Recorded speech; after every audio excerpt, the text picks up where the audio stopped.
Okay, next. A pipe is full of water.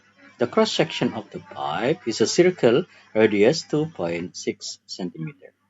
The water flow through the pipe into the tank at the speed of 12 centimeter per second. Yeah, so this is 12 centimeter, 12 centimeter per second. Calculate the number of the liter that flow into the tank in 1 hour. Okay, so let's say this is the pipe. It's a long pipe, yeah, and then the water flow from uh, the pipe into the tank. Let's say this is the tank. Okay. Now, every 1 second is every 1 second it's 12 centimeter. Yeah. So that one is every 1 second. Yeah.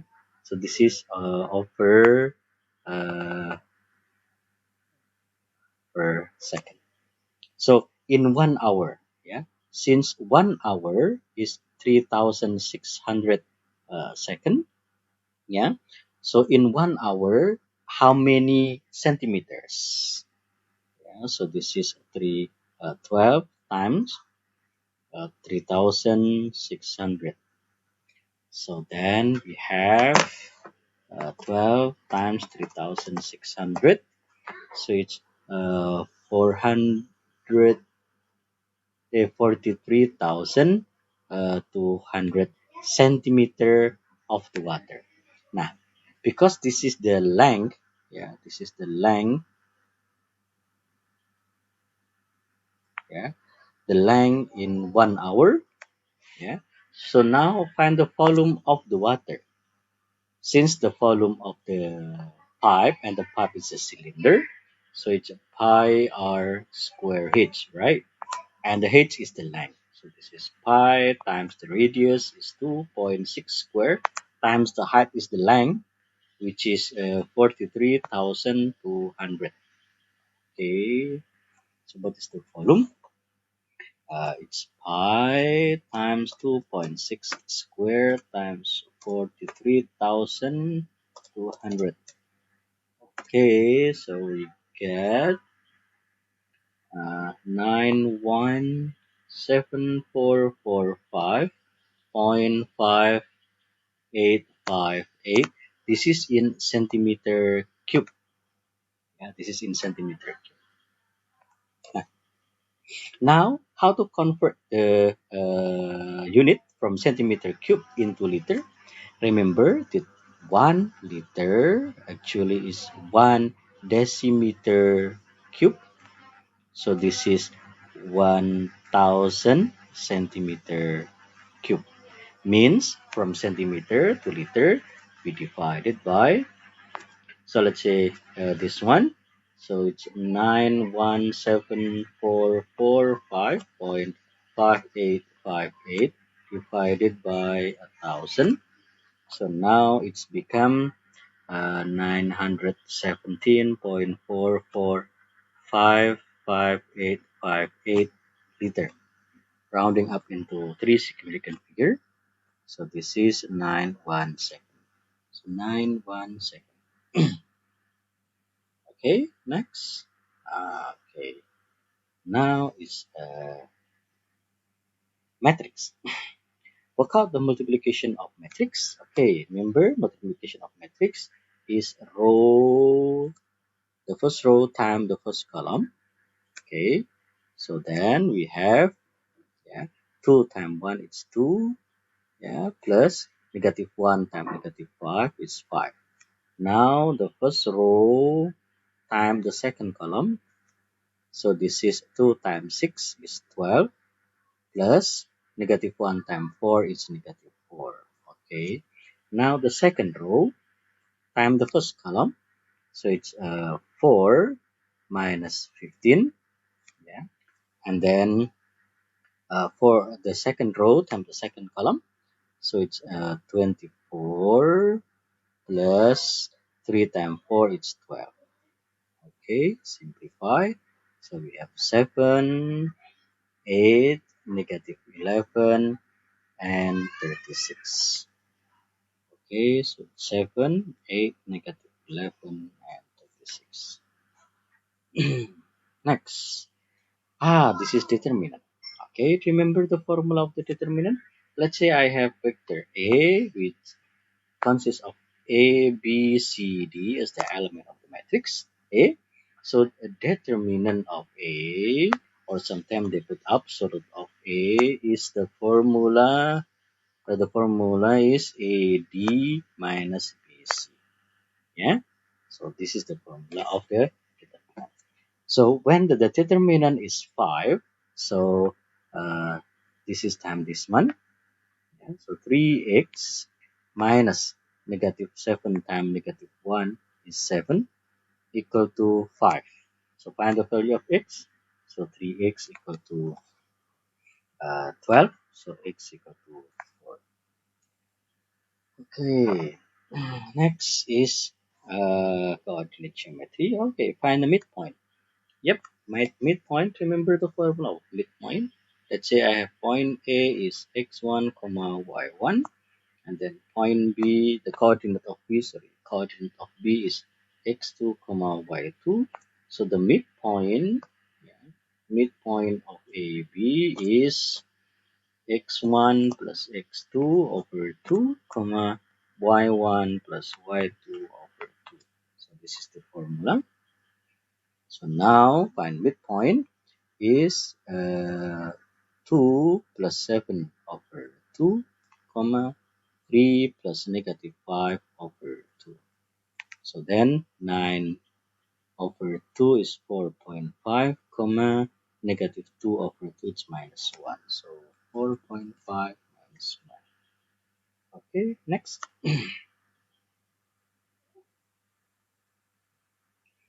Okay, this is continuing.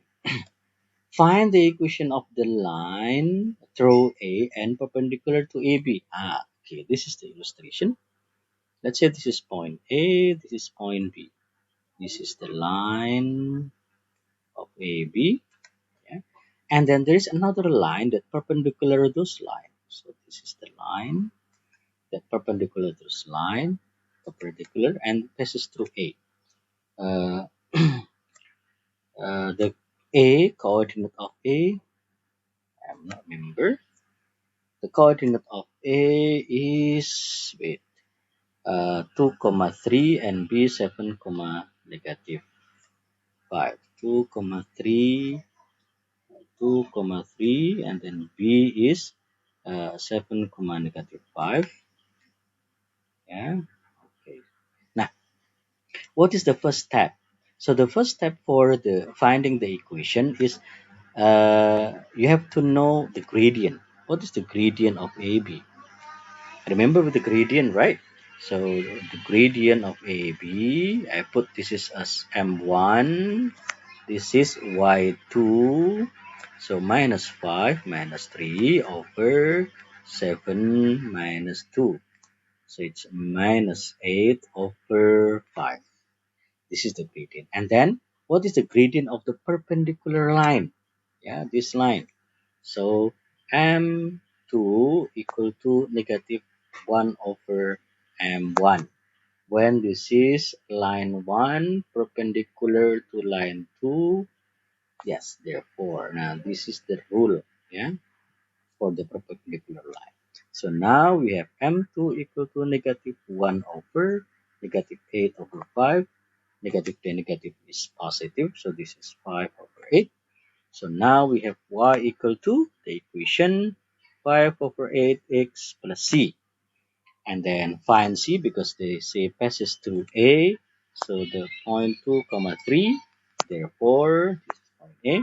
So this is 3 equal to 5 over 8 times 2 plus c. So then we have c equal to 3 minus this is 10 over 8. So what is c? C will be 3 10 over 8. The simplest one is 7 over 4. So the equation will be y equal to 5 over 8x plus 7 over 4. 5/8x plus 7/4. Okay, next. Okay, this is a speed time graph. Okay, find the acceleration during the first 15 seconds. Okay, this one. Yeah, find the acceleration of this. Okay, remember how to find the acceleration? Acceleration on this graph basically is the gradient. Basically is the gradient again. Or we can use the formula. Finding the acceleration is v, yeah, yeah, v minus u over t, difference of t basically. T2 minus T1. Yeah, U is the initial velocity, and then V is the final velocity. So the initial velocity is 0, final velocity is 25. Yeah, so we have 25 minus 0 over T2 is the final time. Yeah, so it's 15 minus 0 or time taken. Yeah, so this is 25 over 15, which is 5 over 3. So this is 5 over 3. Okay. Now find the distance. Okay. Yep. The distance basically is the area under the curve. So you can use the finding the area of this area of the shaded region. This one. Yeah. So to find the distance, which is area under the curve. Yeah. So area under the curve, because the curve is trapezium, right? So formula of trapezium, sum of the parallel line. So this is parallel line. This and this one is the parallel line. Yeah. So we have 50 plus 35. Yeah. Times the height is 25 over. Yep. So it's 85 times 25 divided by 2. So the area is 1062.5. Okay, next. Yeah.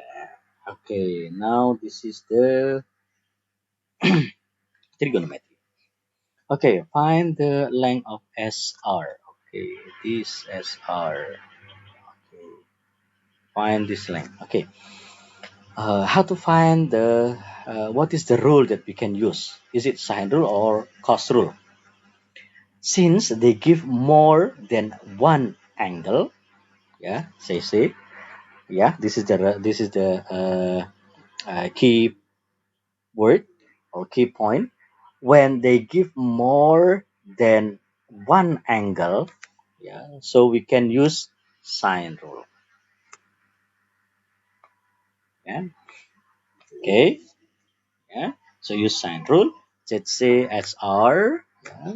So the formula is uh, A over sine A equal to B over sine B. The length and the angle should be opposite. Yeah. So 53 is corresponding the opposite side of SR, and then 97 corresponding with PR. Yeah. So then we have 7, or I put SR per se. Yeah.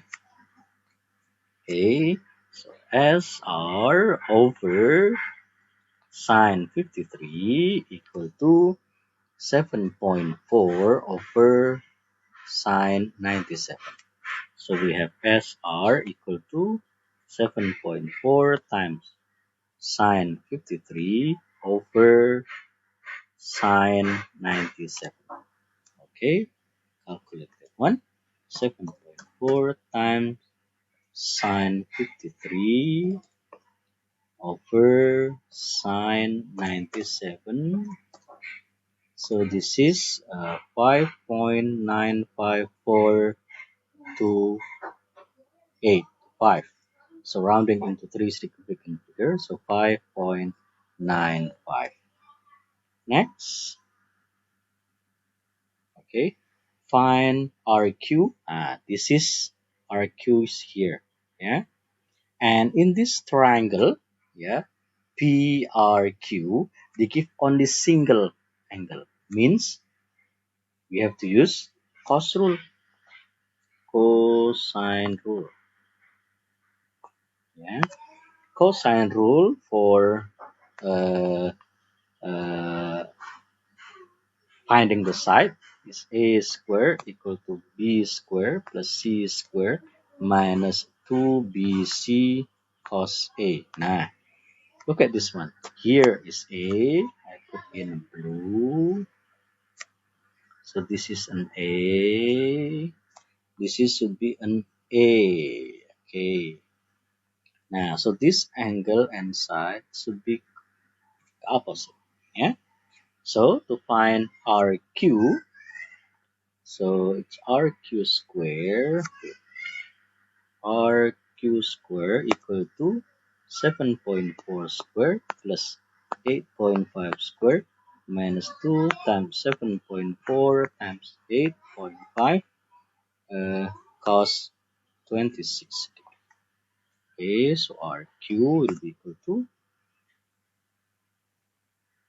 square root of 7.4 square plus 8.5 square minus 2 times 7.4 times 8.5 cos 26. Okay, it's RQ square root of 7.4 square plus 8.5 square minus 2 times 7.4 times 8.5 times cos 26.